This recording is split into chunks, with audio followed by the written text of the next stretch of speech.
everybody, and welcome back to Super League Live. So what the cup? So what the by what? How's it going? KT in the building. Joining me will be my main man, Sean Ard. Ard, it's a pleasure to have you, my friend. We're starting up Super League now. We revealed the field. We did a little quick breakdown last night. I want to thank Sanford for coming on, Brad yesterday. Appreciate those guys for helping me out at the Reveals show and the Super League Live, along with other people as we go into the live chat here. Appreciate everyone stopping by here on 2 o'clock on a Wednesday. This is our last shows of the week, Art, before we start week one. We are hoping to start tonight's show. We just need people to pick a bye. Really, Group A. Group B, we do have the week one bye sorted. We just have to hope everyone picks a bye for weeks 2 through 5. And all such. But your thoughts on this show is we're going to be recapping everybody who finished 17th through 30th and some fun memories of this D1 season. We had a lot of fun ones, for sure.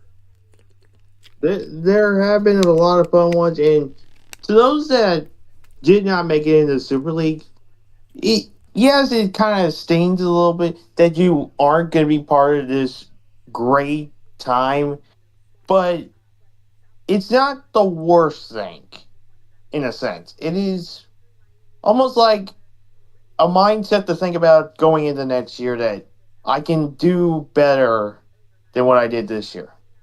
Absolutely. You said it really well. It's a celebration in a sense, right? It's a celebration. Yeah, sure, he didn't make it, but there was a lot of great memories we had in the 2025 season. We had a lot of great people pop aboard, and I do really appreciate everyone for sticking with us. We had a lot of great help from the advisors, from refs to commentary to stats and all that.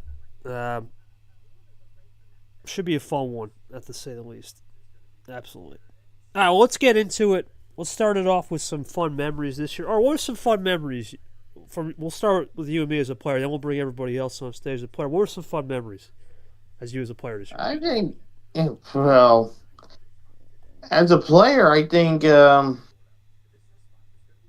know what, for some of those tournaments, I think there wasn't much, but I would say probably the enjoyment of relax. What?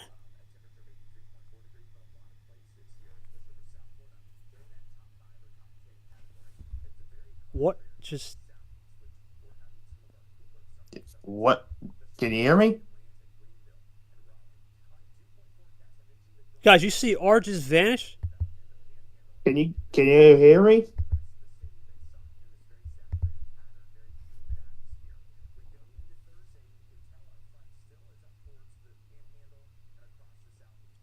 What just happened on my end?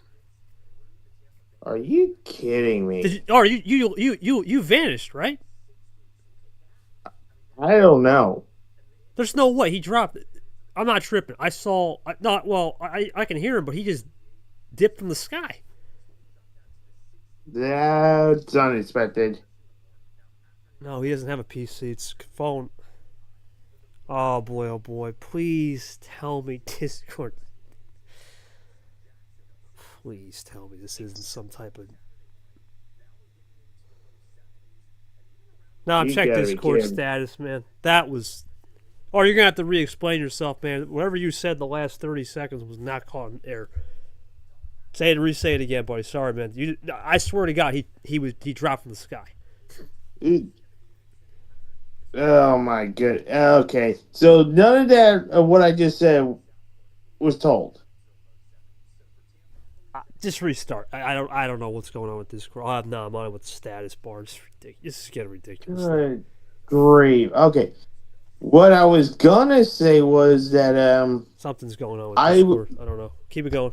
As a player, I enjoyed T5 the most, even though people might say I enjoyed the run that I had in T3. But I felt a lot more calmer during T5, including that maybe one of those insane game. Well, that insane game I had with Nam at the end. Because look, people might think losing like that is gonna haunt you for the rest of the year. To me, it doesn't, and I felt more satisfied that I lost in a way that it won't bother me in a way than it did like earlier in the season.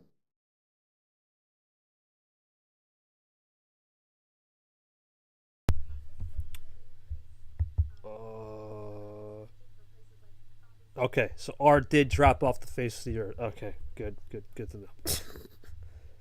That's so unexpected.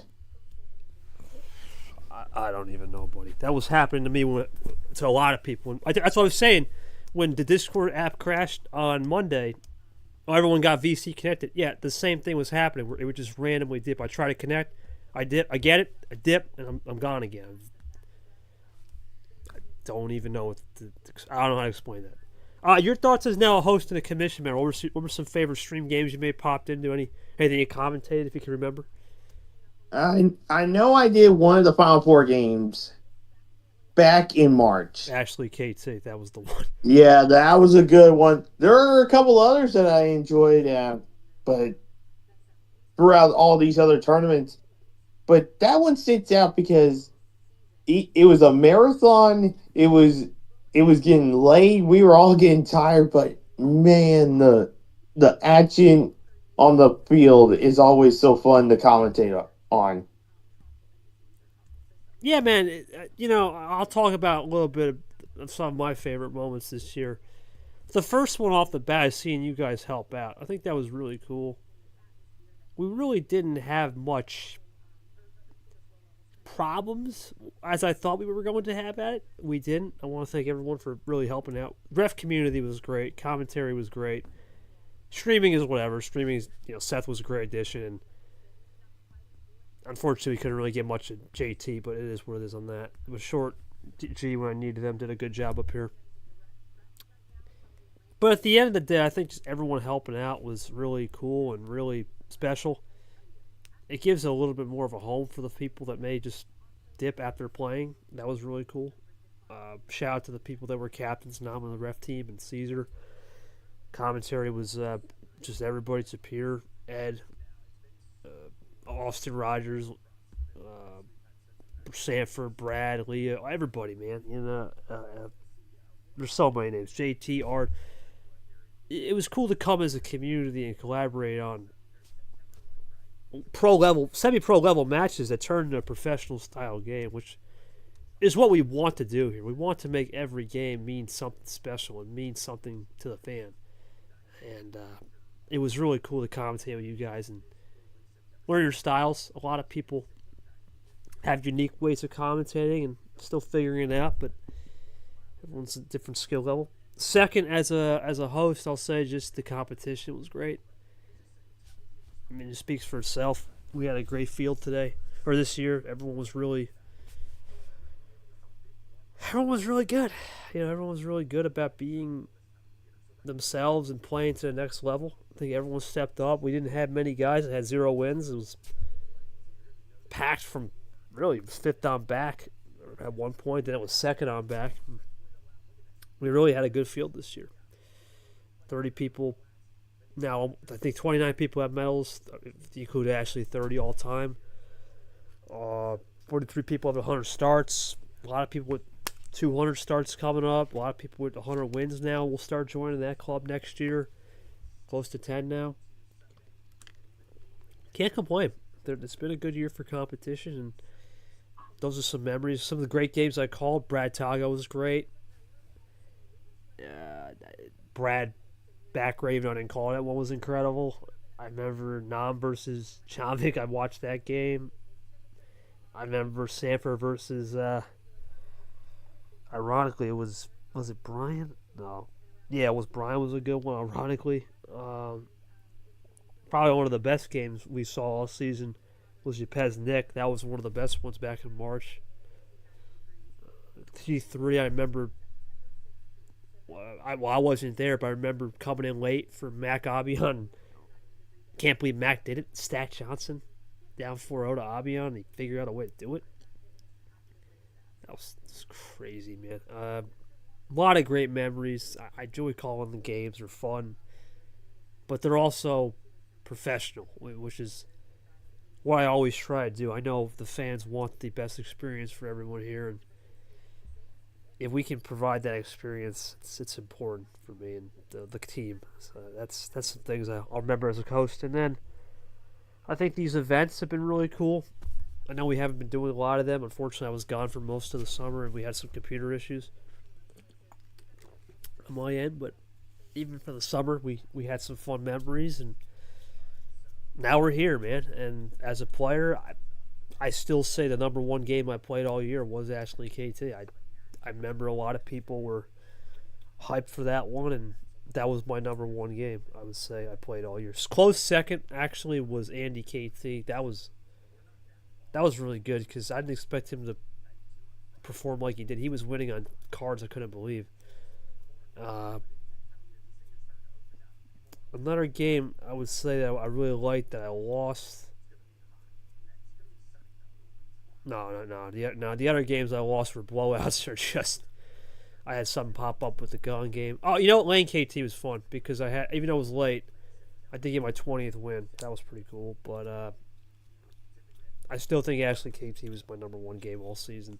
It was cool to play Mac and Acosta to see them in Super League as well. That was fun.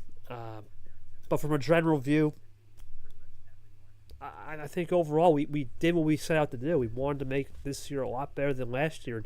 I'm not saying last year was a bad year by any means. It was a good year for the first four tournaments. In terms of logistics and scheduling and what did we want it to do, it was good. Then we got to a new bot, and then we just ran out of time for Super League, and it was a disaster. And I'll say for the most part, this year on most fronts was good. There are some things we'll improve on. I sure formats is. The guy Tommy comes in. It's T-Bone. There'll be some good things we want to improve on formats and stuff, but really it was a good year. It was a solid year, and I look forward to moving on to next year. And we're improving media and improving formats and improving other things, but for this year, I think everything we wanted to set out to do, we set out to do, and we did good. And I want to thank the team on that, and they did a good job. Would you say so, Art? What were the expectations of the season? I think we set them out to do what we had to do, and there are some things we'll build on, but everything was pretty good for the most part. Yeah, I agree. For the most part, it here's the thing. This has gone a lot more, I would say, smoother than last season. Well, last year's entire league perspective, because last year, man, it was not as fun as it was this year. This year was a lot more fun with all the aspects, all the cool things that got to happen, and really, it's those stepping points that is always continuing to happen, and it should create better points to come in for the next couple of years. There's our boy Luke. Yeah, it was it was a building block year. I think next year. Well, let me bring up Sanford. I want to bring him up because I want to get his thoughts on it. He's a commission member. Or take care of business. You bring up Sanford and Brett. Go ahead. Okay, I'll bring him up. That's one thing we want to keep in mind. We were supposed to be on a building block here. We weren't supposed to be on a perfect year. It was supposed to be a year of building, and we did a good job with that. Sanford, I'll go to you. What were some, maybe not so much as a player, but some happy moments as a commission member? And yeah, yeah. Let's go. We'll plead the fifth on the player, but commission member and overall host of the league, bracket and all that. We had some fun times making brackets, man. They were long nights and a lot of phone calls you heard on my end. They came together somewhat seamlessly. It seemed like it was. There's definitely a lot of painstaking moments, shall we say, trying to make things work. Uh, I don't know. It was kind of a neutral year, all things considered, on my side. Um, it'll be interesting to see how we go from here, though. I think, especially if we try and go and get things to where it's not as KT reliant. Um, Spoiler alert for those things. Yeah, we'll keep that under wraps. There's a lot of things we are working on in the off season to try to. Obviously, Casey reliant for sure when it comes to this stuff. When it comes to this stuff, there's not really anyone that can replace me here. But as far as other things, for sure, there were some other things we can look at. But yeah, overall, like I said, the brackets were good. I think we can look at other things such as Super League format, other formats, criteria. We're always going to have to move that goalpost higher, right? For example, was like safety, as I said in the debrief last night or 2 nights ago. Anything you do with criteria or formats is like a safety element. It's a moving target. It's not always going to be perfect. It's never going to be linear, and we can definitely make that better for sure. But there are certain things we need to work on that will eventually become more streamlined on logistics for sure. That's something we're looking into. We don't need to add another 50 billion refs. We have plenty of refs. That's probably the one department where we're loaded. The other departments, we could always use a couple extra a couple extra statisticians for sure. Medias, we could, yeah. I think Sanford and I have had a fun time depicting the media department this year, to say the least. But there's some things we can work on there, but overall it's been good. Now we'll bring up some more people, to talk about their seasons here. Let's see if, or just invite everybody up. Whoever comes up for sure. And Brad, let's go to just invite everyone up. RC, Luke, whoever. We'll make it the house here. Brad, obviously. What's that? Just everybody. Just bring up everybody. Yeah, if they decline, then just ask them to speak in press conference. That's no problem. Luke, Red, bring them up for sure. Okay. We'll start with Brad though. We'll start with my man Brad. Brad, obviously you're still playing, but your thoughts of this season as a commission member, and your thoughts as this season as a player as well. Even though you got a little bit more time in Super League, but your thoughts on what you saw and things we can improve on, or anything you want to discuss, or recaps of the season. Go ahead. I mean, just as a commission member, like my first time on the commission member, it was way cooler. Like I didn't really get to do that last year, so like I'll see. But it was really interesting, and like we definitely have a lot of things we could change. I have a lot of suggestions. Other people do too. But it was a cool experience. Anything as a player you remember? Is Cody Smart joins us? Art, you can invite him up. All right. Anything as a player, Brad, you want to discuss, or are you going to save that for a little later? Well, as a player, like I still have Super League, but like I don't know, it's like we got a full season on a new bot. That was cool. Like I play all these new people. Still have more though. Still have Super League. Yeah, we'll save you because you're still continuing here with myself, so we'll always have some more memories. We'll go up to whoever's next in line. Let's see, is it I guess Red. Red, you're next up. Luke, now if you just want to say something in press conference a little bit, go ahead. Thoughts on the league, thoughts on your seasons overall, go ahead. Red, your thoughts on the league season. You were a first timer. Let me know what you got. You're next up in line. Go ahead, buddy.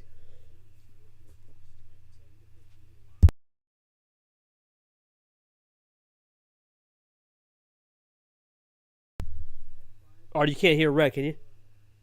Nope. Red, your mic again, man. Well, I mean, he's still on mute. That's why. No, earlier he was mute. He was off mute. He was unmuted. Okay, we'll come back to you, Red. How much time do you need, buddy? All of it. We're not spending all day. No, we do have to recap the guys 17 through 30, but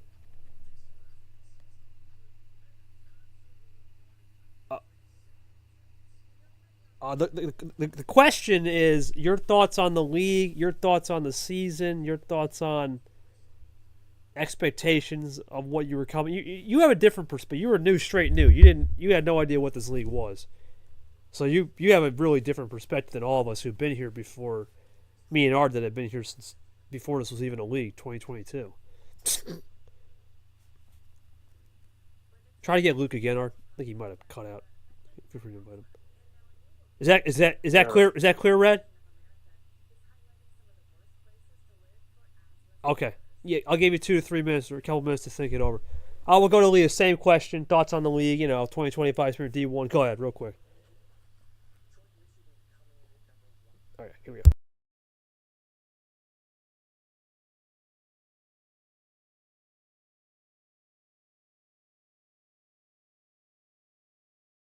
All right, can you hear Leah?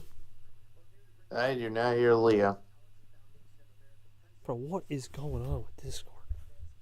Yeah. Oh, brother. Discord, man. All right, we'll go to Cody Smart. Cody Smart, you're up on deck. Let's go. I think there's some Discord issues again. Cody Smart, your thoughts as the league. I know you had a hell of experience down there in D2 and you wanted to get to the promised land. Thoughts on the league and overall. I don't know what's going on with Discord. I'm going to mute. I'm going to see what's going on over here. Yeah, I am unsure what's going on. I'm hoping it's not the continuation from this week. But yeah, it was a crazy ride this year for me. Now, for going overall the season in D1, I think it's been ultra competitive, but I'm sure we'll get to that topic a bit later. But in terms of where my season is concerned, I'm just going to say this much. I didn't think that I was going to be one of the best people in the division. I mean, theoretically, the only person that has done better than me this season is MyHell. And that's basically because, well, I'm going to have to take a look at both times when I face him in the past, probably figure out what happened, really. But besides all that, though, I mean, the season was better than I expected. I thought I was probably going to come out at D2 with like maybe at least 6 wins, maybe 7. But going this far with 12 wins, more than any D2 player has won before this season. I mean, both me and MyHell pretty much broke like league history type of stuff here in D2. It's just utterly insane. But I know you got more questions, so I'll let you go with that. We'll try Leah again, maybe. If not, yeah, try it again. If not, we'll go to Red. Okay, Leah, Mike, check out us clear. Let me go. Hello? That was strange. Yeah, we're good now. That was weird. Okay, great. Yeah, just thoughts on the season. I think it was an amazing one. Even if personally as a player I didn't have much success past the first couple tournaments, I still think I really enjoyed everything because I think every aspect of the league, especially on media, on commentary, it was just a huge step up from 2024, and I'm really happy with how it went, and I'm really looking forward to what we've got coming up next year. Should be a good one. Yep, we have Super League coming up as well. A lot of things in the fire coming up. We'll probably start announcing calendars and stuff probably next month or early November. We'll start working on that. It's already in the kitty, in the fire, in the old kitty litter, as I call it. Yeah, looking forward to. Red, you're up, buddy. You got us. You got us now.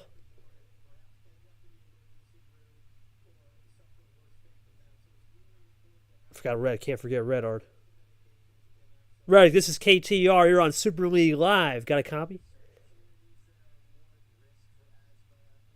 I can't hear anything. His mic's off now, guy. I'm not tripping, right? His mic is off, right? Nobody can hear Red, you, man. man. You gotta come back. You gotta disconnect, man. It's the same thing that happened to me and Art. This. Why? I don't even want to get into it. I'll disconnect them, Art. We're gonna. I'll disconnect them. My goodness. It's the same thing that happened to me. If you don't come back, rejoin, come back again, rejoin, reset your mic, it doesn't work. Puzzle Dan, if you want to type out anything about your season or thoughts on the league, Luke, feel free. Let me know. I'm just gonna tell Red. Nope, and Mike was not muted. Technical difficulties. What else is new? Oh, here he comes. All right, get him back up. Yeah, I'll get him back up.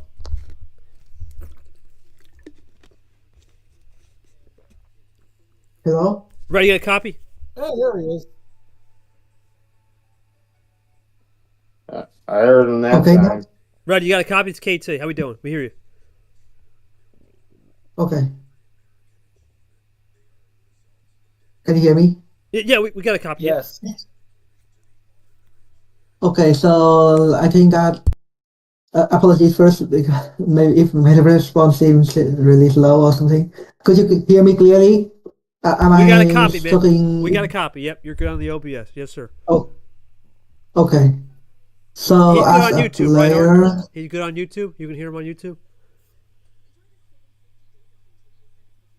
I'll check YouTube. Give me a second.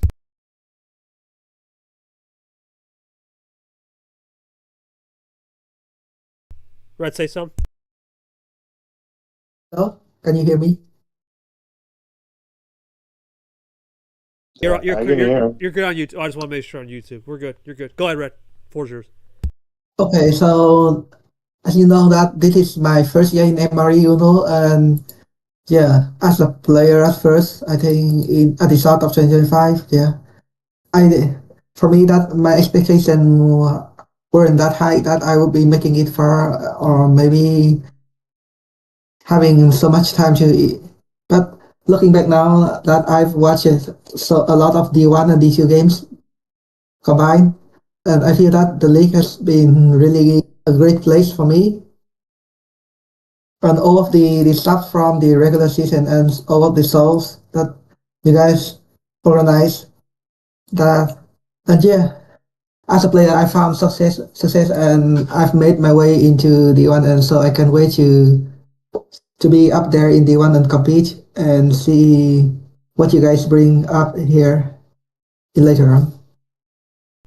All right, thank you, Red. Appreciate it. This is pretty much what this is really what D1 is. It's a lot more events, a lot more hype. I guess it's kind of the cream of the crop for the reason, man. You don't see a lot of what is it, fluff around here. It's more to the point. We're gonna hype you up. Do what you gotta do. Be a pro. Answer media Hopefully questions. you Go ahead. I'm going to have my match really soon, so to conclude the D2 championship, and hopefully I go all the way to the end if possible. Oh yeah. No, we do have that going on as well. It's almost finished. From what I understand, it's record pace down there. They've been flying through it. I saw you. Yeah, that will be my momentum for the D1 also. What's that, Red? I know that. Say again, boy. I'm sorry. What'd you That say? will be that will be my momentum Oh, your motivation. Okay, yeah. You'll be. motivation for the next year's D1. So I'm trying to enjoy all of the game that I've got and have fun. Yep. Yeah. It'll be a definitely a different environment up here. But yeah, overall, we really did a good job. I know there's some people questioning on other things. I know formats and podcasts and stuff. Look, at the end of the day, we'll look into it. We're gonna look into everything in the off. There's a reason why we'll have a full off season. You gotta remember, we did this on no off season. Ask Sanford, ask Art, ask Brad. We had no off season. What do we have? 1 week, and then we went to Christmas and New Year's and right to the next year. It's pretty wild. We only had like 10-day break.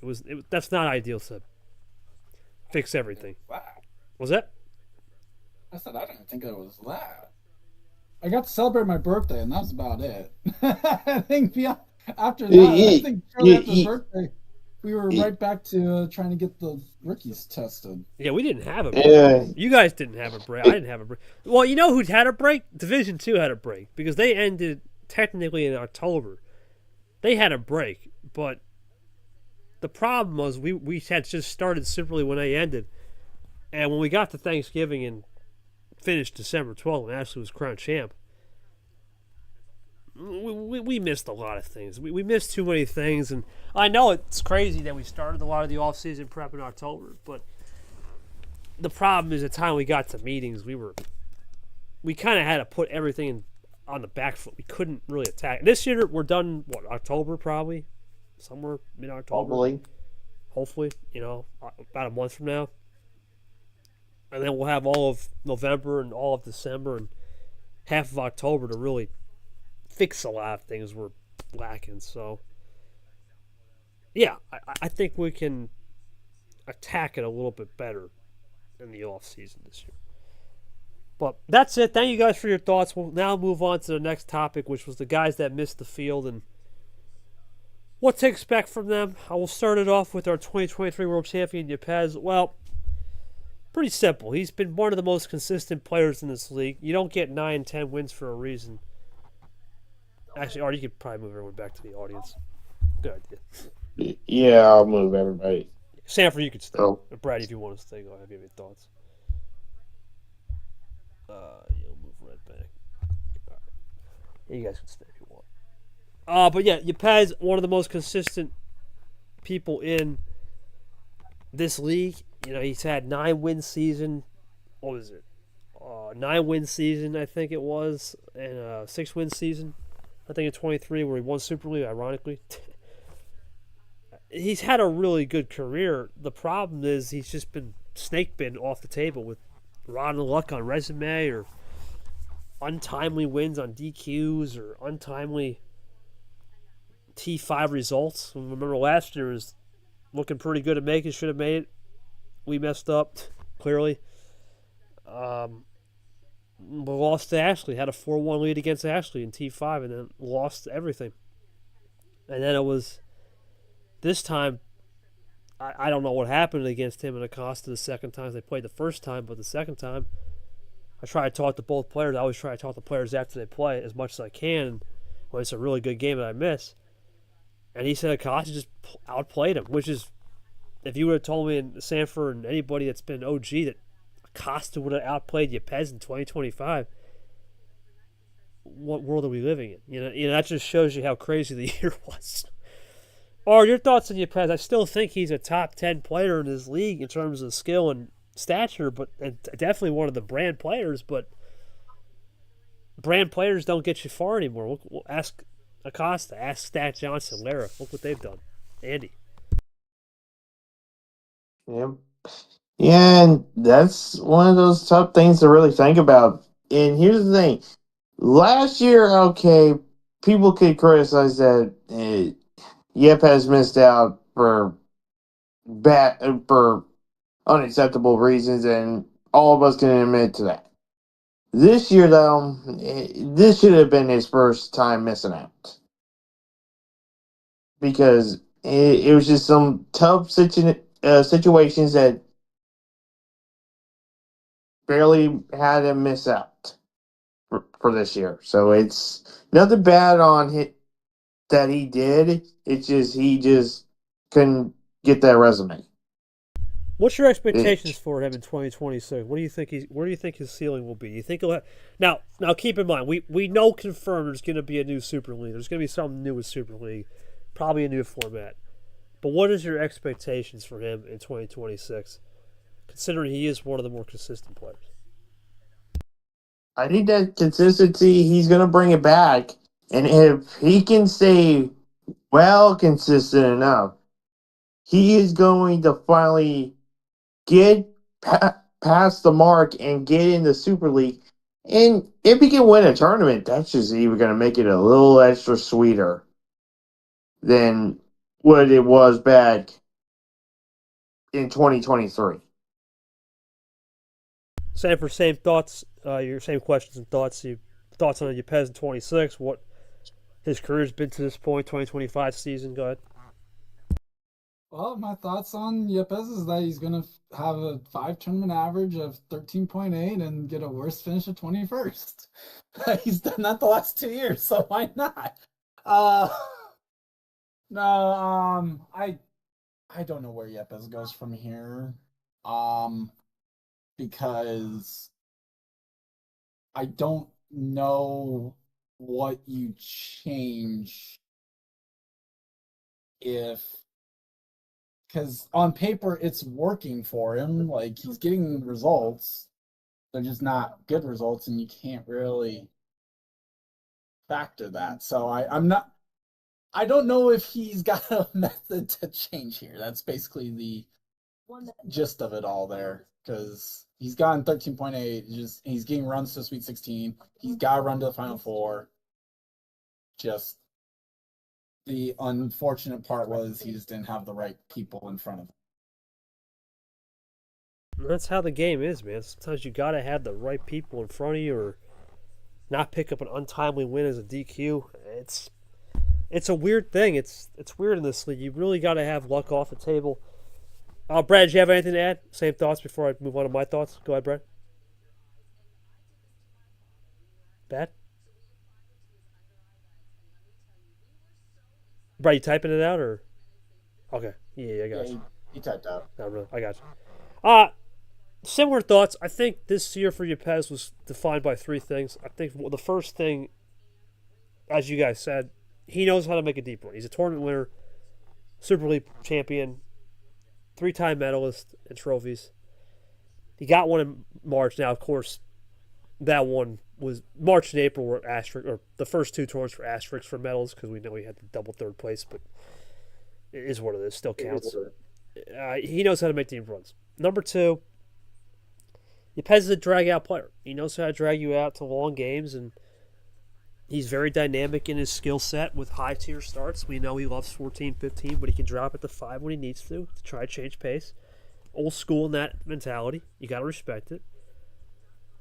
Lastly, he's got the championship pedigree. The average finish and the fact that he's always consistent, he's always going to be around is there.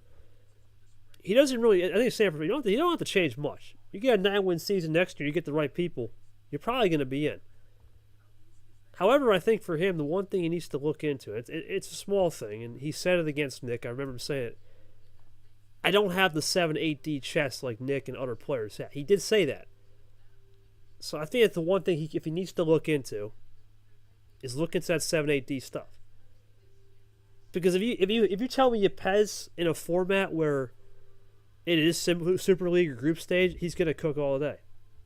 When we get down to 4 or 5 cards and no power play situation for both players in a game 9 or 7, most of the time he knows what he's doing. He lost a couple this year against Nam. He lost one to Acosta. But we do know Yepes is a guy that can still get it done in those late game situations. I think he'll get another 8 or 9 win season. He won the Legends class. It's crazy to say he won the Legends class, ironically. He didn't make Super League. So he knows how to do that. He knows how to win the class and knows how to be at the top. Let's see what he does next year. I think he could have the same season, 8-9, but he might be able to get 1 or 2 more quad 2 and 1 wins. Because if he has 9 wins, 9 regular wins without the DQ, and he gets 2 or 3 quad 2 and 1 wins, third of his schedule, he's right back in this conversation where he could be 15th, 16th, 12th even, around 12th or 16th. Assuming the format stays the same, which we know is up in the air for Super League, but we know, assume 16 players, right, is the max. He should be in the hunt. Next person we'll go on is Lamas. Couple things to note on him. Number one, probably the number 1 player in the league on debates. The guy's been through enough debates in his life. If I had a nickel for every time Lamas has been in a debate, I have 2. It's not much, but it is something. Pretty damn good on the debates, presentations. We all know Cody Lamas. 5-5, okay. A season that was more quality over quantity. It's crazy to think that Lamas was 25th last year at 5-5 and now moved up to 18th at 5-5. How? Well, he had the quality. And it shows you that sometimes you may not have the best year, but the quality does matter. And even if he played every tournament to an nth degree, he got a good roll of the dice off the table. Maybe on the table, not the best luck. We talked about this. He may have not, but he's even said himself he's not the best luck in game 7s and 9s especially. But off the table, he had a good dice roll on the people that made him look good with Mac and Acosta, Mac, Lara, and who was the other one? Monkey, right? Monkey for the most part. What's your thoughts on Lamas, Art? I think the ceiling for him, he's been to Super League before. He had a better year this year than last year, despite having the same amount of wins. Was very close to making Super League. Damn good presenter. Thoughts on him? Well, yeah, he's a good presenter, but here's the thing, though. I think and I don't want to sound harsh when I say this, he's not showing more potential than certain other people that are we're going to talk about here on this list.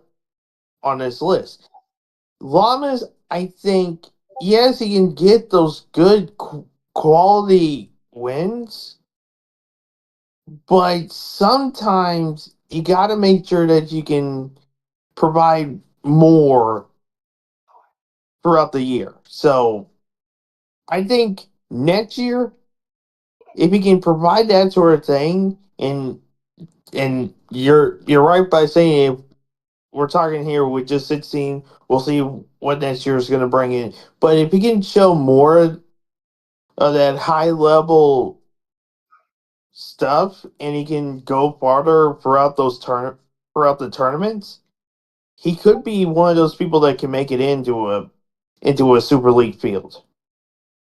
Sanford, thoughts on Llamas? Go ahead, real quick. Same thing. Where do you think he could land next year? I mean, I know that the ceiling for him is definitely Super League. He's been there, he's done it. We know he has the ability to get to 10 wins. The problem is going to be he's now 2 years removed from getting to that level. Can he take that next step to get up to that, to where he would need to be to really be a contender to make Super League? That's going to be the big thing here, because basically I think it's back-to-back years now, 5 wins. We've seen now, if you only have quad 1 wins going for you, I think we figured out that 18 is basically about the limit of where that can get. But quad 1 wins is only going to get you so far no matter what. So yes, he can beat the top. Can he get enough games just in general is going to be the real important question. I see what both of you guys are saying. Looking back at some of the media department answers, I remember he was interviewed a lot. I'm looking at some of these answers too.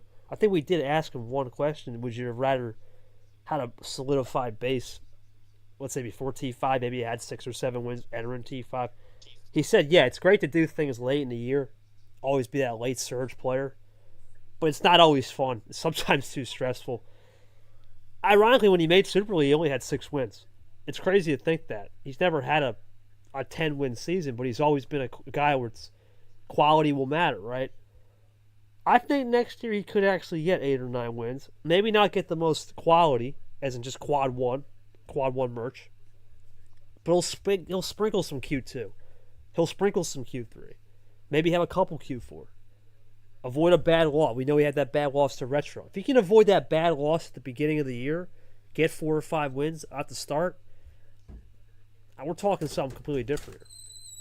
I think you got to start quick if you're honest. And I think he knows that too, in the back of my head. And as I said, he's one of those guys on streams. Same with your pets. Those two guys, every time you go into a stream game with them, it's going to be fireworks.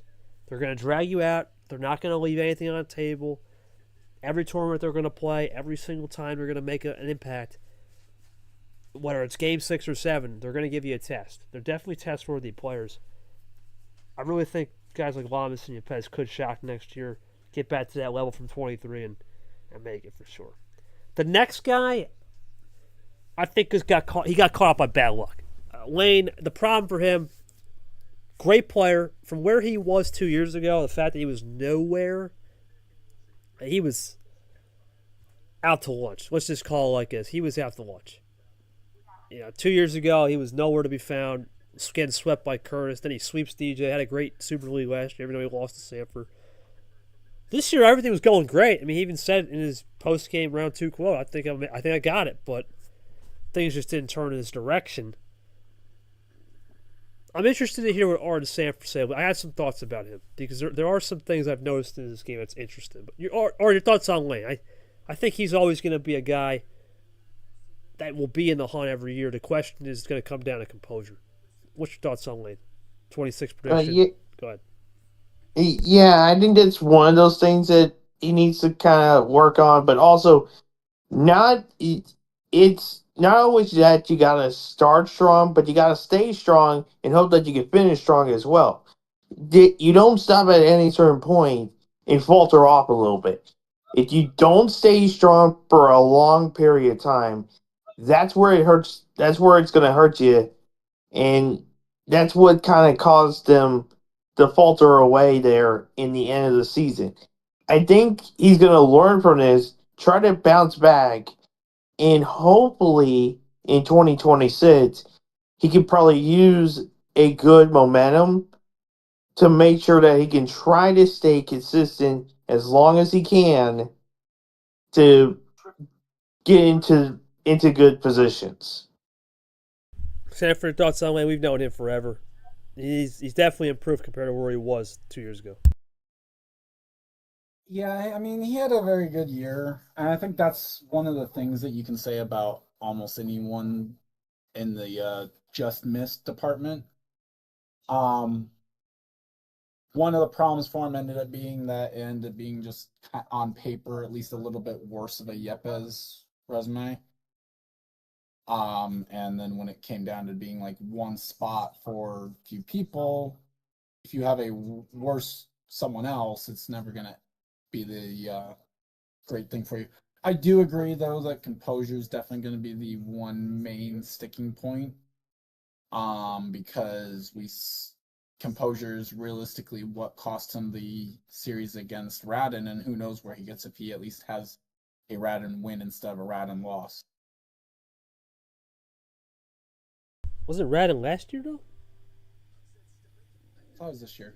No, that was last year. He still made it last year, even with the Radin. Yeah, it was last year. Whoever the last game he played in T was it Yoshi?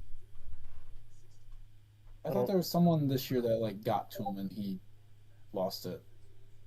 Oh, that was G. Maybe. I think he was up three. That one I think it was G because I remember he said something in the quote where he was up 3-0 and how is this possible? I don't know, but yeah, composure is always going to be a thing with Lane. I think he can get another 7-8 win season. The thing with him is he's his own limit. I think the upside's there, potential's there. The thing with him is always going to be composure. If he can stay composed and not get in his own head, the sky's the limit. He starts getting into his own head, then things could get out of control, right? He needs to be up 2-3-0 or 3-1 in a best of 7. And then for longer games, 3-1, 4-1. And he's a little bit more comfortable. When he starts getting down, that's when he can get exposed. So, yeah, I'm interested to see. I'm going to say 7-8 wins. I'll make a prediction. I think he can do something really special next year. He can get in the hunt. I think it's his ceiling. Well, the next guy had a really good T5 and made the old Final Four. We'll see what he says in the chat. I don't think he's going to be brought up unless he wants to come up here. A really good year in T5 for sure. Really good season in T5 and really T4. He had a good back half of the year. But the problem for him is he didn't start off strong enough to get where he wanted to be. I got my reservations about now. There's some things I'll say about him that I really did like this year just compared to last. Because it was 2 different years where he had 11 wins and was in cruise control autopilot towards the end. But I'll go to Art here. Art, your thoughts on now? He's definitely he's the youngest player in the league. One of the youngest players in the league. He's got a lot of ceiling in terms of life, for sure. No doubt. Well, yeah, in terms of life, yeah, he can have a lot of good experiences. But as far as his Uno capabilities are, I don't think there's a whole lot he did wrong in a sense, besides waiting for sort of that last moment to try to get up there. I Because here's the thing, yes, you finished in a great spot, but it's the early parts of the season that can always take into effect on what you are as sometimes as a player. If we could go into 2026 and not have those early complications, maybe Nolan could be one of those certain people that if he can get far enough in a lot of the tournaments, he could be a force to be reckoned with. Sanford, your thoughts on man? Go ahead. Any 2026 prediction? That one's a tricky one because, like, even I'll admit, like, I didn't. Nam was one of those where he entered T5 in such a spot that made it hard to try and uh give him proper dedication, I guess, to looking at his resume, at least on my list when the first one. Because I spent so many years, or not years, I spent so many hours trying to like look through everyone and move people around that I we got to the day of the meeting, and then all of a sudden I still hadn't even really ranked Nam or Lamas. And I think had he spaced out the runs over the course of the entire year instead of maybe saving them a little bit more towards the end, that might have been part of it, especially if he had the Final Four run earlier in the year. And I don't want it to sound that way, but it has been a tendency where if you have an early run, sometimes it can help keep you afloat as opposed to having the big run late in the year. I think he's only going to get better with age. I really do in terms of mindset. The fact that he missed the field is going to sting, but that's going to be a first taste of adversity. Let's not forget, Nam really hasn't had much crazy adversity. I know he messed up last year with the whole Bryant incident, but that was with whatever. He still had an 11-win year. He still had 10 regular wins entering T5. Then he got a Clint DQ win. Kind of just said, you know what, that's it. Never really got a chance to showcase himself really in the Super League last year, despite winning the basically the week 5. I think he took it as a week off, remember, and then we ran into just a lot of problems at the end. With him, it's going to be about staying locked in for the full season, not trying to spoil things and talk about other things like relegation. And dude's a top 10 player when he just gets his head straight. I know he's got it in him. I mean, come on, this guy, he's not even a man. He's a 15-year-old kid still learning the ropes. A lot of ceiling. Gets 4 or 5 wins to start T's 1 through 3. Similar spot what he was in 2024. And then can just do some good stuff in T4 and 5 like we always know he does.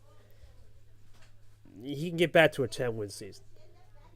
If he doesn't get the wins early and he just hovers around, only gets 6 or 7, and it's just not the best resume, then we'll start seeing questions. But still think Nam is a player of high caliber.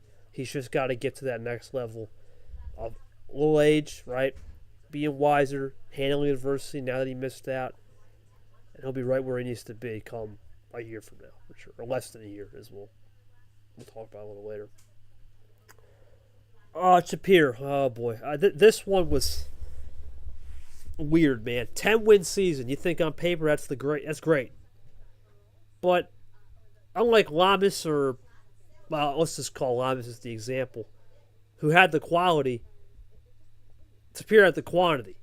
And the problem was too much quantity was too much a good thing. When you have no quad 1 games, it's similar to what Pat Johnson had. He had no quad. Hard to really rank when you don't have a single quad. But you'd rather have no quad in Q4 than Q1. Or Q2, you didn't even have a single win. What's your thoughts on Shapir? Because I think he talked about market correction. It was a correction year, though. Let's not forget last year he won 3 tournaments. 2 D2s. Of course, he won Jungle July, picked Space September theme, and was on Cloud 9. Yeah, ironically, he's had 20 career wins and 10 of each. But last year was a lot different than this year. Thoughts on Shapir and where he's going to go from here? Because I think he is a good player, but there are things that maybe those top dead generator +4s that he always likes wasn't always in the arsenal this year. How to be a little different player. Thoughts on that? Yeah, I think last year was a step down to. Oh, again? That time everyone saw it. Wow, that's rude, Discord. That time you just vanished from the sky. So yeah, we figured out Discord is now not liking the Ard takes and is deciding to act on it. Discord has now figured KT, patient zero. Art, patient zero as well. There we go. That's just messed up. Anyway, I guess I'll restart with what I was saying. Yeah, you might as well. Yeah, if All right. we don't cut out again. Whoa, Yeah, okay. whoa. Discord want a heat checker. I don't know, man. I don't know. That's a sin right there, Brad.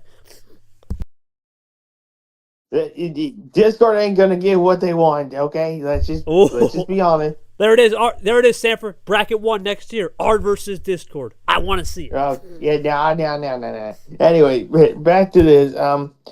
Really, Tapir took a little bit of a step down than where he was last year. Because here's the thing, I think Tapir last year was really good, but this year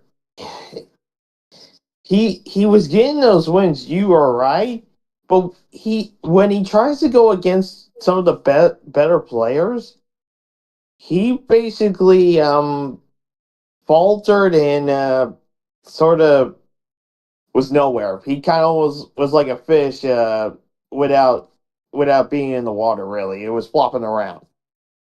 I think if he can go into next year, going into playing some of these better opponents, and facing people that are in quad 1 and quad 2 and winning those sorts of games, Tapir's got a chance. Sanford, same stuff that you thought. That's pretty obviously you played him earlier in the year.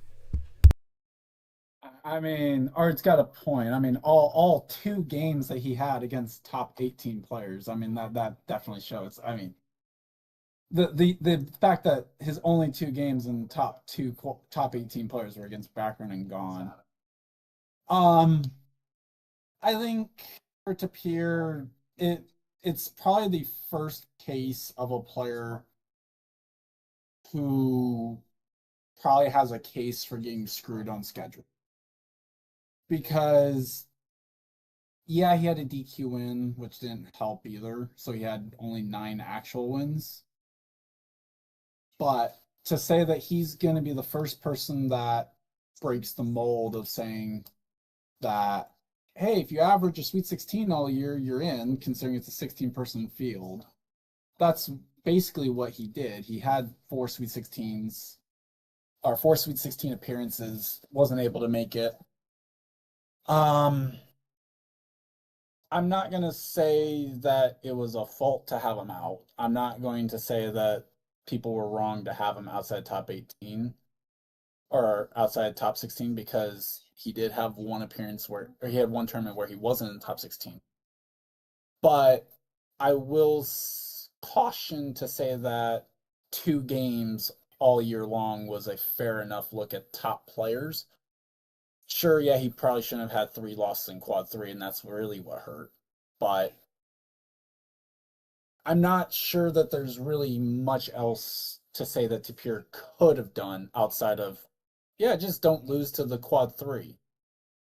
But, I mean, he beat most of the people that were in front of him this year. Just didn't quite get as fortunate on committee eyes, especially considering in the ranking, he does end up being overtaken by a person he beat in the T5 tournament. Yeah, I think for Tapir, it's safe to say a lot of style points for sure on quantity than over substance. That's a good point, Dan. I think there are things he needs to change about his game, though. I think there is stumps he needs to change. Forget the resume for a second, resume aside. There are some things he needs to change about his game, and one of the biggest things he has to change is if he's not getting those +4s, those top.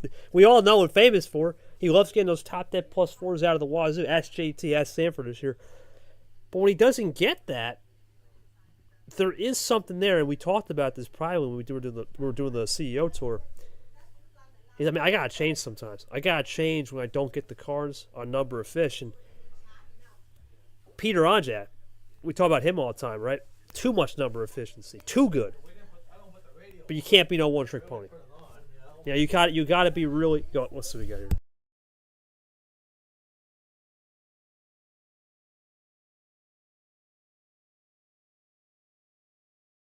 Did not want my phone ringing through the mic. That would have been bad. That's rough for Tapir. No, but well, that's part of the game, man. It's 10-win season, but a lot of stuff was not quantifiable. As Dan said, Tapir's right. A lot of style overs, and you're gonna understand next year. Just because you have 9 or 10 wins, and it doesn't mean you're getting the field, right? And for Tapir, that's a separate convo. But he needs to change his style. I really do. I think he needs to, and he's admitted, I can't just rely on top deck plus fours or really good. He needs to work on that next layer of gameplay. I know he will. I expect him to have a 7 to 8 win season again, but this time we'll have some substance instead of just style. I think that's going to be his ceiling for sure. He's a legend of the sport for a reason. Now, and that's another thing too. I don't know where we're going to have the class system. That's going to be another debate thing in the off season, but he'll probably still be a legend, and there's going to still be an expectation to perform. So we'll see what he can do. I think there's a lot to look into Tapir, and I think style is going to be the key for him. If he can improve on just not those top deckers. For Cap, I think a lot of things with Cap was self-inflicted. I hate to say it. The game against Hockey when he tried to go 14-15, and a lot of things just were boom or bust. He had a great major season. Thank God for the majors for Cap because he had 0 wins. He had no wins in the regular season from T2 through 4. The majors, T1 and 5, that's where he got all his wins. But I think a lot of people are starting to figure out 5, 6, and 7. That's what Cap's going to do. They're not scared as much. They're starting to understand, you know what? This guy's good, but he's also got a lot of things he needs to work on, I think. And I think ammo control's fine. We know he's good in that low tier, but sometimes people are starting to catch up to that low tier. That's all you can do. Even a 6-win Cap struggled in where he was last year at 12. He lost half his wins compared to last year. Art, Cap is a unique player. He's still one of the most unique. But do you think people are starting to catch up to him because this was not a Cap-like season?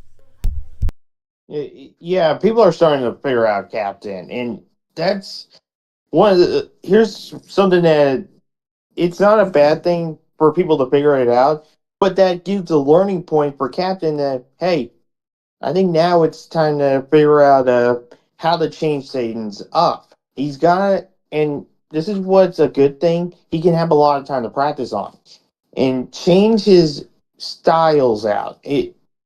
And maybe if he does that, maybe it's not the majors that he can win then only.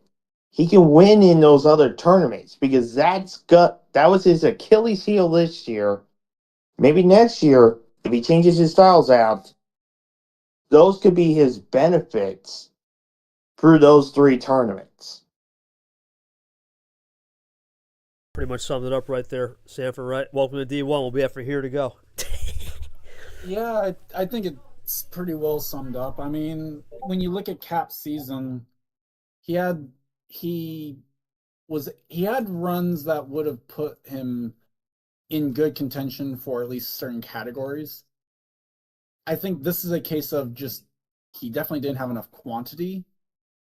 And then the problem also for him was beyond when you have 3 round 1 exits, you need good quality as well, and over the course of the year, the quality ended up lacking a little bit extra on his as well because, yeah, he had the myth win early, which was similar style enough. That's part of it. And the background win helped stay up there no matter what, but he never really had any extra good wins that were placed in front of him to be able to get. So that ends up being why a Captain resume ended up paling even in comparison to someone with fewer wins in Llamas.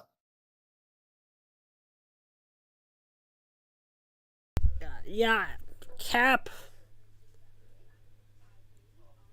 He needs to develop something too. I think on a mid-tier to upper tier package on card starts, a little bit different more because his feel for the low card starts was good, but I remember certain games against Nam and against Yepes, he's starting to get figured out, and that's because people know that the law of averages is simple. If you can win one of his games on his homestand on a 6 or a 7 or a 5, you stole momentum. And when you steal momentum, it's big in this spot. It's big in this league.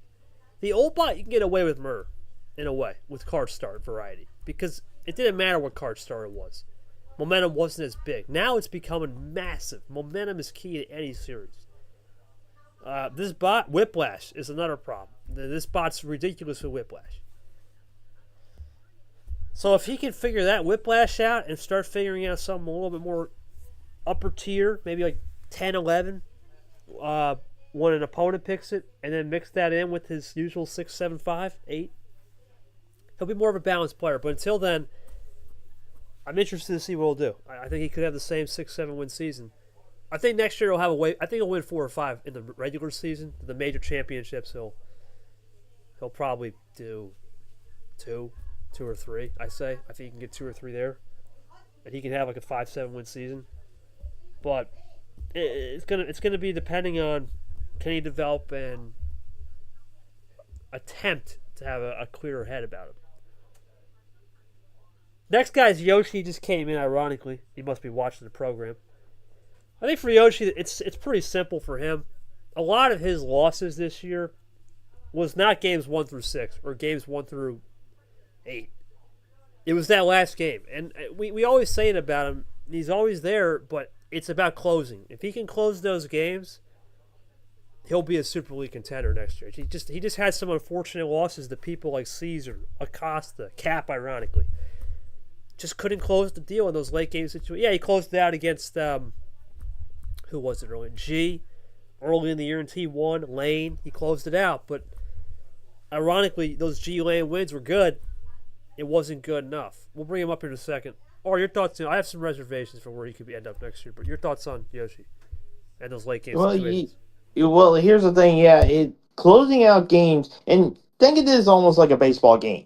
You do well in the first 8 innings of the game, but you gotta be able to try to finish out the game in that ninth. If you are, and that's something Yoshi's kind of almost had to figure out on, is trying to finish stuff. Yes, he can finish some games, but you gotta make sure that you can finish all games. It doesn't matter how close you can get, but if you can finish the game, he's gotta take it. He can't sit back and wait on anything. Sam, for your thoughts, same question before we bring Yoshi up. I mean, we've said it. I think we said it last year. I think it still holds true. So, I mean, the problem is when the same thing holds true back-to-back years, at what point does the point ring true to him? I mean, he acknowledges it. It's more so, I think, even for Yoshi, it's down to just not feeling the pressure when you get into those clutch games. That's the problem, really. And like you said, yeah, he lost out a few key head-to-heads this year that didn't help. But realistically, it's closing out games and being able to win when it matters the most. That's the really big point of problem for him. Let's bring him Art. Take care of it. All right. Hi, Yoshi. I'll let you kind of speak on your season, my man. Welcome to Super League Live 2025, recapping the 2025 D1 season and little memories. Well, I guess you were a little bit off. You weren't here at the start. You want to talk about some of the expectations maybe on the D1 season from a commissioner or commission standpoint, and then as a player, some memories, and then talk about your feeling for 2025. Go ahead, buddy, and 2026 coming in next year.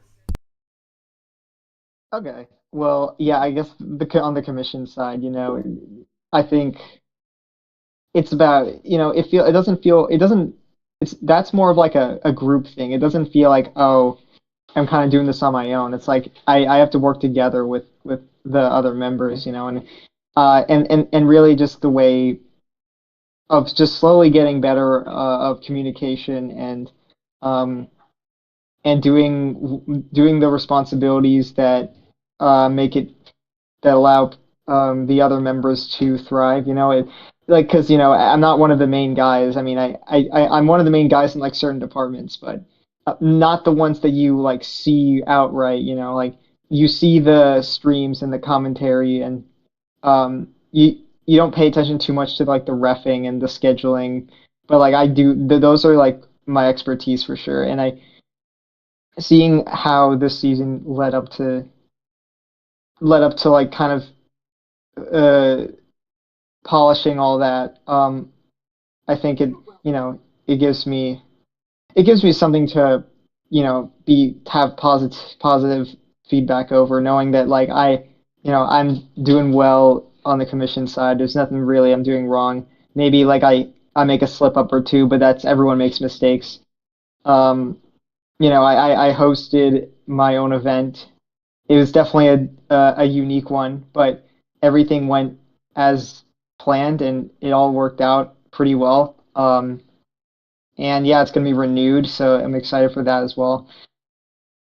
And then with the player side, I guess before I talk about my own season, I guess the way that the season was overall, how I viewed it, I mean, it it kind of set the standard that this division is filled with good players. Every player is capable of winning, so like you can have someone like KT who does well every season, and it's you can't they may have a bad season one day. It's not you can't rule that out because um just every player is capable of winning, and everyone is going to have a bad season, no matter how long it takes. And I feel like you know I guess for some players like me who I feel like I've kind of been in a similar spot for every season I've played. I've kind of like Yepes, except he made Super League in 2023, and I didn't. Um, I feel like in 2024 and 2025 we had kind of similar seasons where we both had like reasons to maybe make it in, but just not compelling enough. Um, and we both barely missing the mark on Super League for 2024 and 2025. I mean, 2023, the big thing was I wasn't there for the first two tournaments, and we don't know where I would have been if I did compete. Um, so I feel like with that's just whatever. I guess for this season though, this season definitely had some ups and downs. Like I remember when I made it to the finale against Tago, or when I beat Tago to make it to the finale last year. I said I was talking about like I win on clutch. I can win on the clutch now, and then we go into this season where it's kind of a mixed bag. Where yeah, I've had some good clutch wins, but then other ones I didn't. Uh, I think at the end of the day, I'm better. I'm happy that like it's nice to lose close than to lose in like sweeps. But obviously, the you know, considering how close I've been at Super League for every season, honestly, maybe some not as close as others, but relatively close. I feel like I'm capable of making it. It's just gonna come down to like getting just a couple more wins than I've been getting, and I'm not far from it. I know I can do it.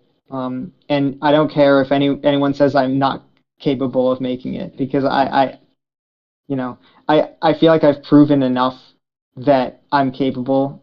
People aren't going to predict me to make it obviously because I haven't done it yet, but I know that if I have the right path and everything goes if things just go a little bit better, I know I can do it. So that's my goal for next year. Um, I think this year it gave me some insight of like maybe of like some little things I need to work on. I feel like picking the right card start is very important, and may or may not change the outcome of the series. So, you know, I feel like a lot of the times I went to the last game, and when I lost, I ended up having to pick the last card start, and I feel like I either take a risk or I just play it safe, and more often than not, I lose them either way. So it's one of those things where, I'm one of those players who think about card starts mattering maybe more than a lot of other people. But I feel like in a last game scenario, it matters more than you think. So, we'll see what I can adjust next year. I think I have the tools to make it.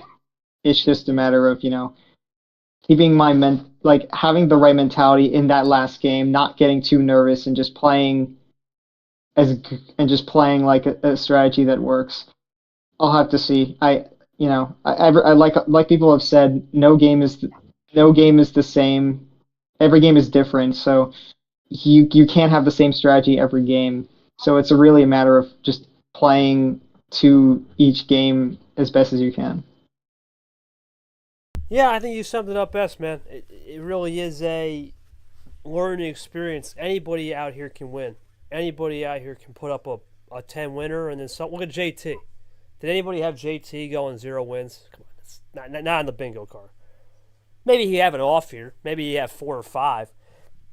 But 0, no. Not from a Super League runner-up the following year. It's just competitive out here. The nature of it is ridiculous. It's from top to bottom. You look at the field. It's a who's who, but at the same time, it's the weakest player out here in D1. Let's say was JT Steven.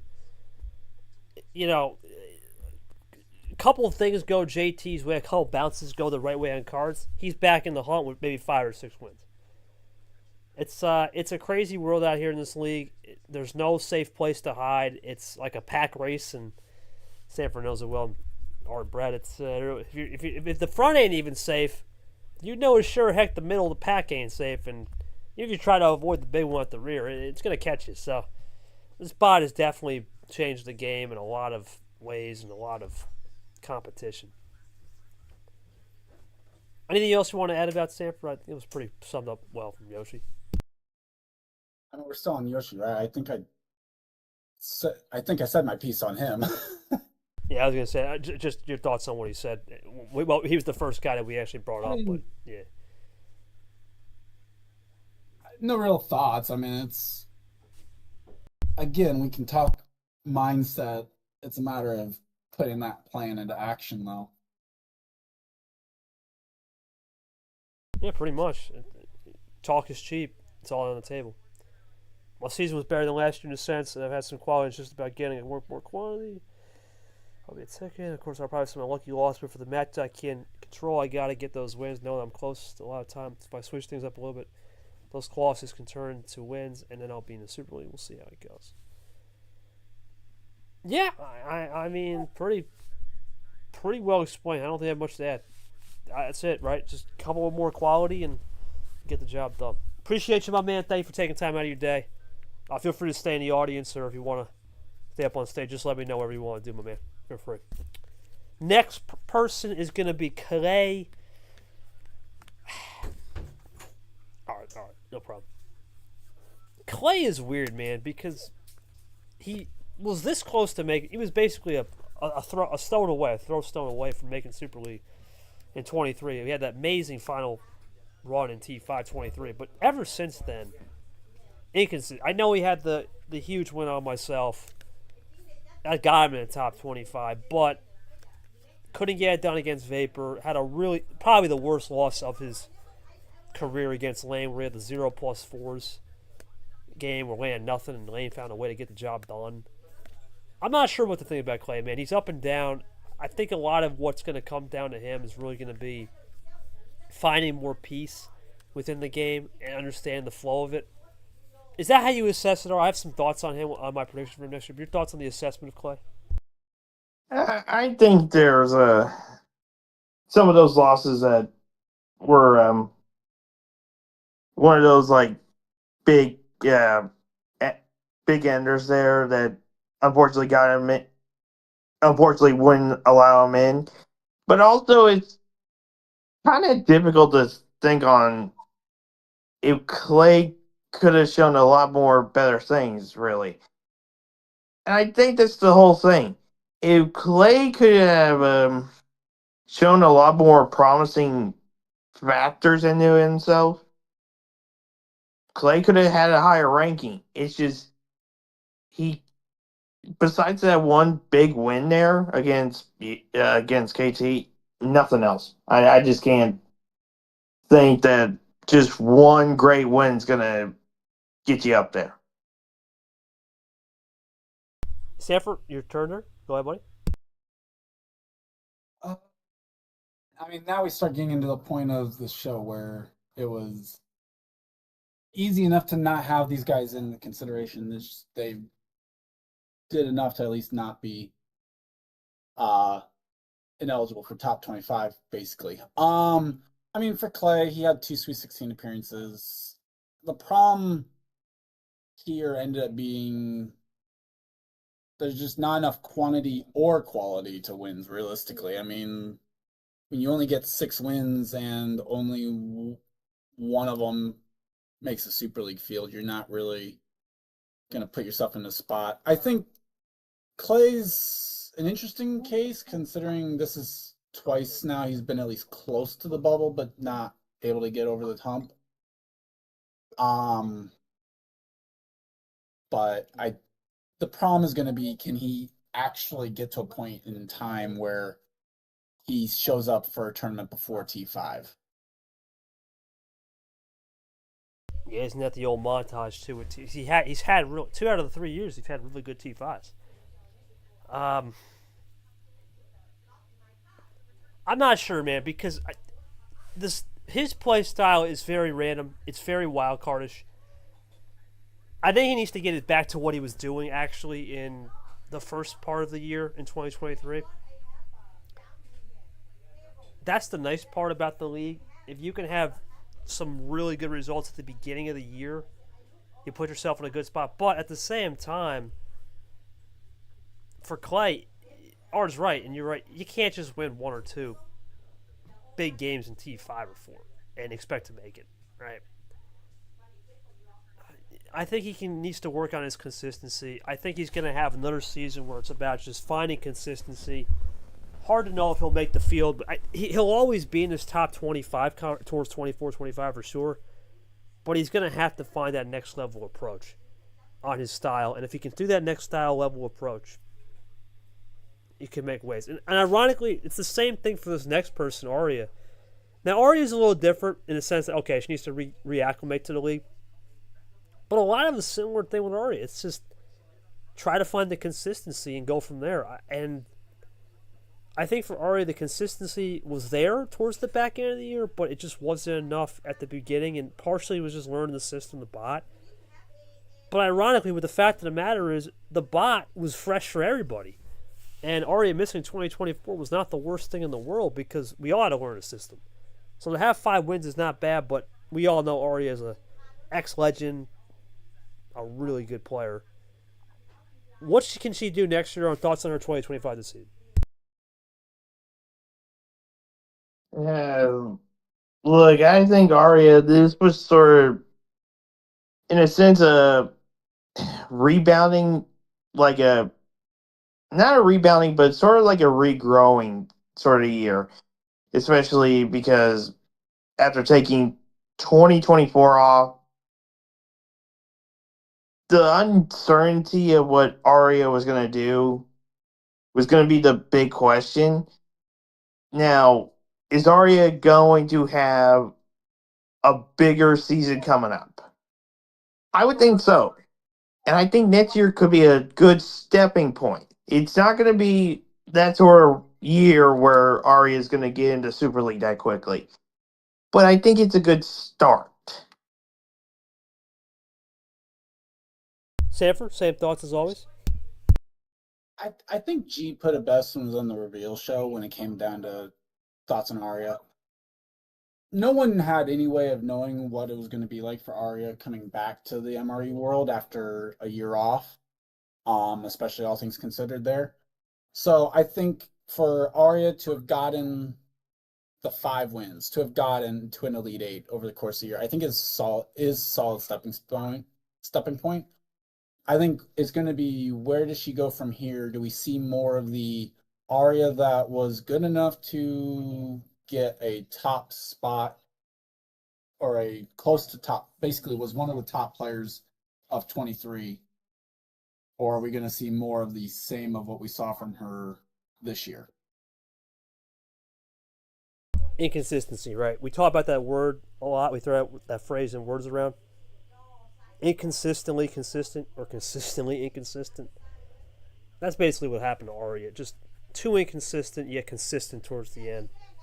I think it's similar to Clay. Find consistency. Find a little bit of a package that works to get that consistency on playing, and you'll be back.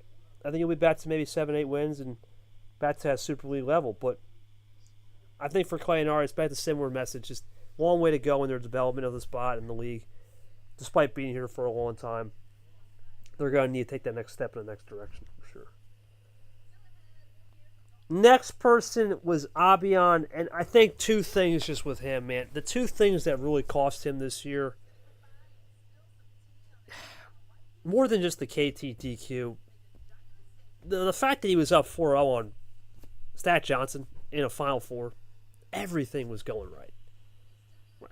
Everything. And then all of a sudden, we turn on the old scoreboard on television. It's 6-4. Matt Johnson winning that game. Never was the same player. Struggled towards the end. Had a great fight against Nam, but ended up making mental errors. I think for him, he's got to go back to what he loves. +2 control. And sprinkle in some number efficiency and know how to control the ammo. Because he's a player where if you can get into his head, you got him on lock. But at the same time, he's got to just worry about the other things. Don't do anything silly off the table. Play disciplined Uno, and then you'll get back to the top to where you want to be. What do you think, Gar? Your thoughts on Abid? He had a wild year, to say the least. Yeah, he did. He did, and really, first off, that DQ loss, major problem. But I don't think that's gonna be a problem for him next year. But also, kind of being a little bit more on the side of being consistent, and that's again with everyone sort of as we keep going down the list. But I think Arian has done well in previous times in the past. This year, not so much. Yeah, Sam, for your thoughts on Abian. Ironically, he came in the same position last year. He was 6-5 entering T5 or 6-4 entering T5 and lost to Radden. This year he beats that but lost to Nam. Yeah, I mean, a lot of the same things that we can say. He had a good peak. I think the killer really was he only got to 7 wins and then also had a DQ loss. Like if you take out the DQ loss, I think that's a solid enough resume because he has KT win, he has Tapir win, has Acosta win.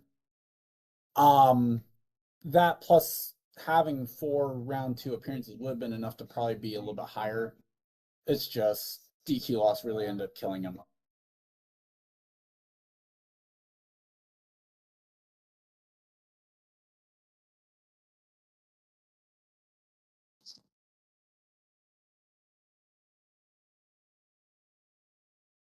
No, got away for Filler time.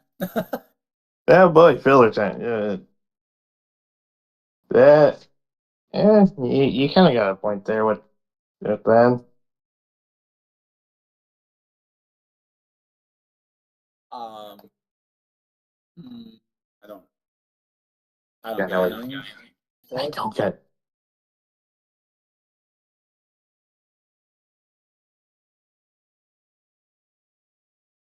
Dan, no. All right, we're back. We're good. Sorry about that. I take that. It was a quick call. What do we do?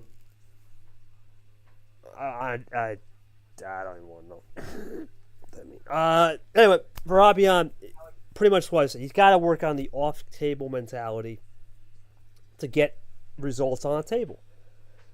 Off-table is important. Scheduling, communicating, the art of being within yourself is important. That's the key for him. If he can do that thing, a 7-5 season, you think normally a 7-5 season would put you in like a Super League bid, but DQL, a lot of mistakes, A lot of blown leads into his own head. It cost him. He'll have to work on that next year. Speaking of a guy that I think had a really good year despite maybe not getting the end result, Ed Ziemba. I think this is a good 5-5 because think about it, this guy was pretty much done after 2023, just nowhere to be found. Not many successes or any type of light at the end of the tunnel. He was not enough style upgrades to really feel comfortable with him. I'm just thinking for him, it ain't about getting the Super League maybe next year, but it's about getting that next. Now we're talking about the guys that really missed. It's about getting next step in the right direction. I think it's for him. If he's not getting the Super League, it's getting that bubble conversation like this year because he was hanging around there for a while, and maybe make one more run, whether it be T3 or 4, to solidify himself so he doesn't have to leave himself in a T5 pressure situation. Paris Espenard, I think Ed's really developed good control of ammo and number efficiency. The thing for him is sometimes he lacks that presence at the end of the day. Yeah, that's sort of thing, and nothing against him. I think it's just, and it's nothing against trying to being at that sort of point. It's just trying to work around it, and I think once we get into next season, hopefully we can see a turnaround.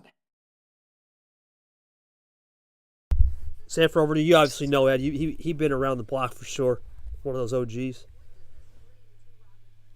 Yeah. I mean, I think now we're also getting into the point of the people where most of this next group is probably a group of we're happy just to be in the top 30 for some of them because I think for Ed to have been a top 30 player is so much better than where he was. And I think if you're looking for where he would need to be taking the next step, I think it comes down to the fact of the 3 round 1 losses. If he can start being a little bit more consistent, maybe he moves up to that next tier of being in the bubble. That's it. And a lot of these guys, you're right. It's consistency, man. And the consistency is going to win you a championship in the reg season. It's not going to win you a championship in the postseason. It's a little different in the postseason. But in the reg season, it's going to win you a championship. And I think for Ed, just find that rhythm. Like I said, get that T3-4 run good. Get a nice T3-4 run. Build what you've been doing T1, 2, and you'll take off like a rocket ship. And that's basically what I would say with Ed. It's find that momentum, find that groove, and then stick to that groove, and then build on that groove. Compound your wins, and you'll be able to compound it going. Last two is going to be Ard and Sanford. Of course, Ashley we know isn't coming back. For her, it's just pretty simple, man. If she had played the whole season, she wouldn't be down here. Let's face it. Was already at 6 wins through 2 tournaments, basically. Come on. We all know if Ashley would have played the whole year, probably would have been up there in the likes of at least minimum Nith, Andy, maybe Mac, Nick around there. So maybe even running it back as a regular season champ. One of the best players to ever do it. We'll see what happens in her career down the road if she comes back. Well, the last two, I'm not going to say much because I have them on stage. Also, real quick, the guys that we don't cover today, I do want to do 31 through the guys that get promoted eventually and the guys that are coming back at some point during the Super League rounds. So we will probably cover 31 through whoever. We may cover Logan, actually, since we didn't do Ashley, so I might cover Logan as the last guy. But we'll have Ard and Sanford talk about their seasons, and then we'll go Logan, and then we'll cover Tago on back, Quad 3 on back another time. All right, Art, I'm not going to say anything. It's all you. What was your season like, man? Then I'll react to that, just like Sanford will react to you. Go ahead. Well, I'll say this: had one of those sort of Yoshi moments, getting to a game 7 in T1. Didn't finish the job there. I don't want to really talk much on T2. T3 somehow had the run of my career. To some people's expenses. Some people thought did pretty good. T4 kind of had a little downside on that, and then T5 had almost a T3 run, and I had some good players. Just it was just one of those sort of years that some people would want to hope that they could do well, and I'm going to hope I can do well.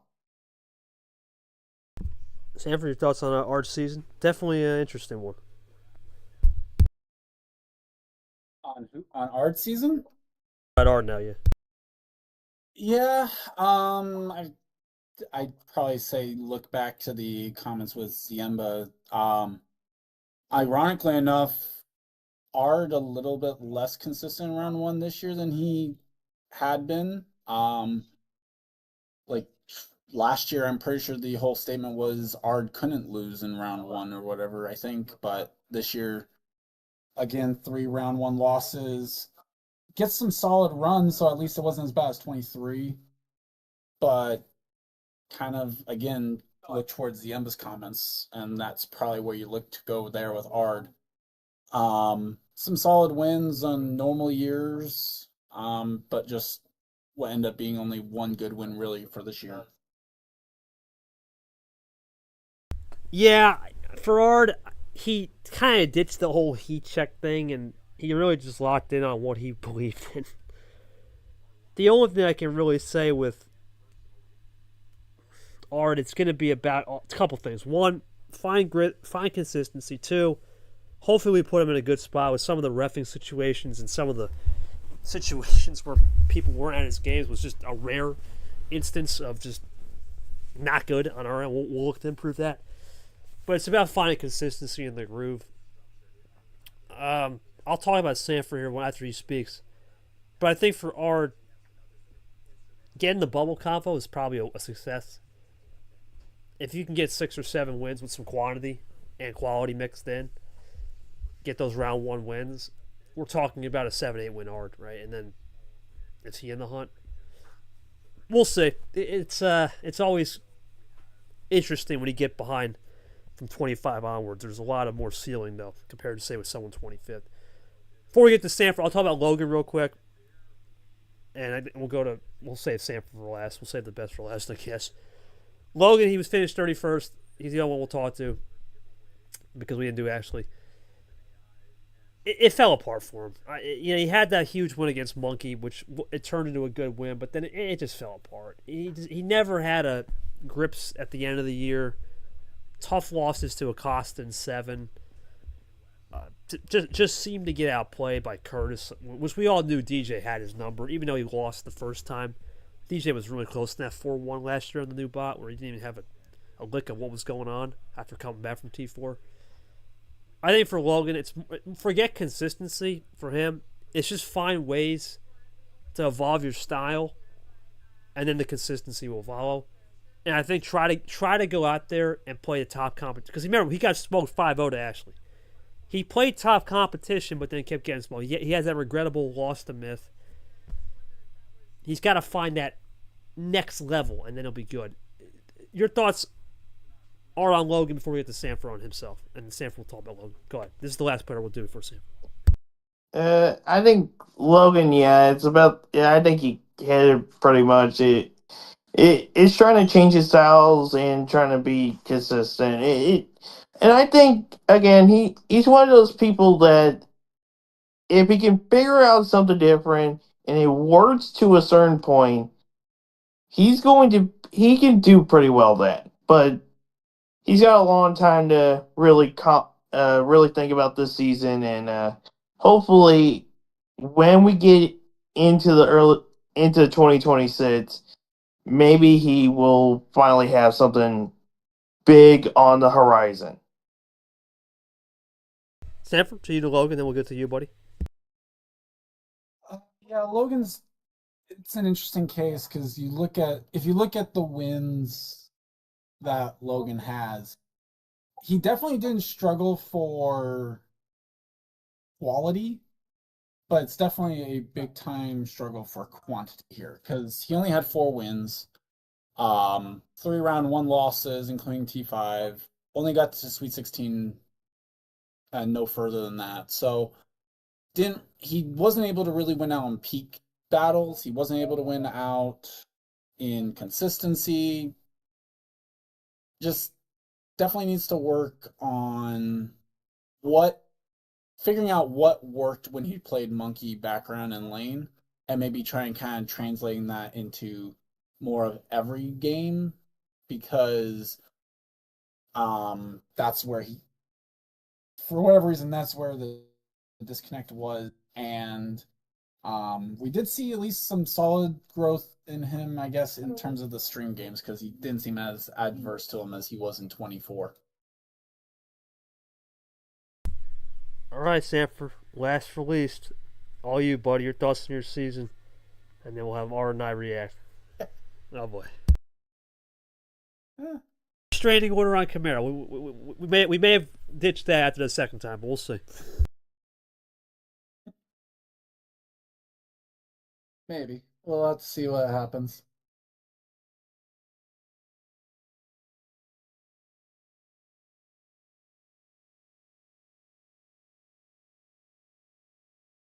Sanford? There we go. Hi. I did not come across the mic. Oh, you're good. Your thoughts on your season, man. Now, me and R will react. You're good. My fault. I thought you heard it. I mean, it's one of those interesting things, isn't it? I mean, when you say 5 wins, you should be, well, okay, it's 5 wins. That's a solid season, but coming off back-to-back 10-win seasons, it's not really all. I think realistically, what's going to come down to this one is looking ahead to next year. Just got to be less nice, which is an interesting thing to say, because probably got into some spots where didn't do as well because we decided to be friendly a little bit and not as ruthless as we could have been. All your thoughts on Sanford? I have some reservations for what I'm about to say. Go ahead. I think this is one of the players that people thought so much on, but underperformed than usual. And it's not, and I'm not taking it as giving a shot towards him, but here's the thing, I was probably one of those people that thought Samber's been sort of consistent and he's always been on the conversations of Super League and all that.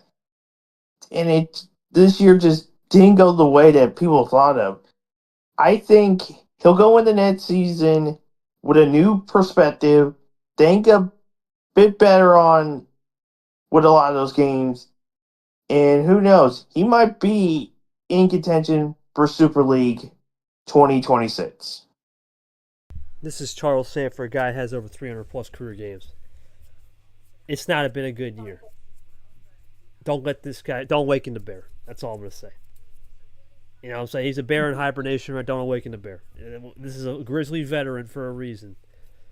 You don't want to give this guy extra motivation. That's all I'm going to say. There's another person, too, in a sense, who's missed out. His name is Christian Tago. You don't even see him in the top 32. Or top 30, excuse me. He's 31st time back. That's another guy. Don't awaken the bear. JT, second lease on life in this league. Don't awaken the bear. Peter, another one that's always gets criticized for number. Don't awaken these guys, man. I'm telling you. Just because they didn't have the year, they're going to come out with a lot of fire. And I tell you, that when we get to February, which is now 6 months away, watch out. That's all I'm going to say, man. 6 months away, it's going to be really, really, really good. But it's also going to be really dangerous at the same time. Because these guys are... They're pissed, and they know what to expect. To be determined on a guy like Allen, to be honest, though. Because we didn't get to really talk about Allen, Jennas of the world, or Hockeys, or Goldies. I'm not sure about those guys. Because a guy like, let's take Allen, you said, Dan. he had one win, but the one win was what, Kev? And I talked to a lot of these guys too in the offseason. I always talk to these guys, Alan, Jenna, Goldie, all different Jenna. Like Goldie, try to be a name for herself. Hockey, build data. Alan, for him, get away and said, you know what? He basically said, I got away with murder. He told me he got away with murder, and after playing Ashley, it wasn't the same. But that could be said for a lot of people. Look at Tago. After he played Brad, was he the same player? No. Or after he played background? No. He was. It took a while to get back. And sometimes when you play one long game with this bot, mentally, it takes a while to recover. We'll see. There's a lot of and there's so much things with life as well. With a lot of, yeah, I'm just about to say, we don't know where his life's at, man. And honest to God, I haven't seen him in a hot minute. But then again, I haven't seen Jen in a hot. I haven't seen Goldie in a hot minute. These people, even Peter, they're taking time out of their day right now to just try to figure out life. But for him, out of everybody that missed, I would say him and JT, because JT's also going through some stuff as well. Those guys that I know of publicly, at least they told me, a lot going on. Right, so until they figure out life, I can't really say they're going to pop off. That's a bigger element than the game. The game is the game. Anyone can pop off in the game. But it doesn't matter, man. If you're not making it happen in life, the game don't matter. So, that's going to do it. I'm hoping we can have the show tonight at 7. I don't know. We can at least get Group B done because we do have someone who picked the Week 1 bye. No spoilers. We'll talk about that tonight. But I don't know what to think about Super League right now because we talked about this hard too, and we'll kind of transition and preview next show. We talked about I didn't think about Group A is there's no rematches. It's just fresh paint on the wall. Right? We're going to figure out fresh paint. Group B, bunch of rematches and a lot of things can go crazy. It's going to be an interesting preview show on what we obviously we had some predictions we made last night on who would advance, but yeah, we'll see if we can get the buys. I'm going to have to call the people up that didn't pick it. We have most of the people have, but some haven't. So thoughts on the preview of tonight's show before we sign off? Go ahead, buddy. Yeah, I think tonight we're going to really just be sort of seeing now how will these people take certain advantages on the road that they got to take on to make it in out of the group stage and make it into the knockout rounds. And it's going to be how will they take it? It's going to be interesting if we can do it tonight. If we do it tonight, we'll be here at 7. If not, we'll have to figure something out. We'll see. All right, after that show, we're done for a little bit. We'll get the play action, hopefully Friday, Saturday, and then Art and I will probably start covering things Sunday night. We'll try to get some Week 2 preview and predictions for Monday, and then we also have an extra media day on Tuesday. We'll probably recap a little bit more of the field from 31 on back to 32 on back, considering we did Logan. And we'll also probably see if we can get a pro check interview with one of the players. We got some interviews coming out with the guys that are from Geo. Cody Smart's got stuff. A lot of Super League coverage is still to come. Long way to go. Keep it locked here on the channel. Looking forward to it at 7 o'clock tonight with hopefully me and Ard. But until then, I want to thank Ard, Sanford, Brad. Sanford will be here now. I said, you coming tonight? 7 o'clock? I think you said you would. We'll see. We'll see, yeah. We'll see. If we get that, we'll see Sanford tonight. If not, it'll just be me and Ard making predictions. For all of us at Super League Live, and Emma, thank you for sticking with us. Bangkok 2025 is underway. Let's get it going. Let's keep it rocking. We'll see you tonight at 7, hopefully.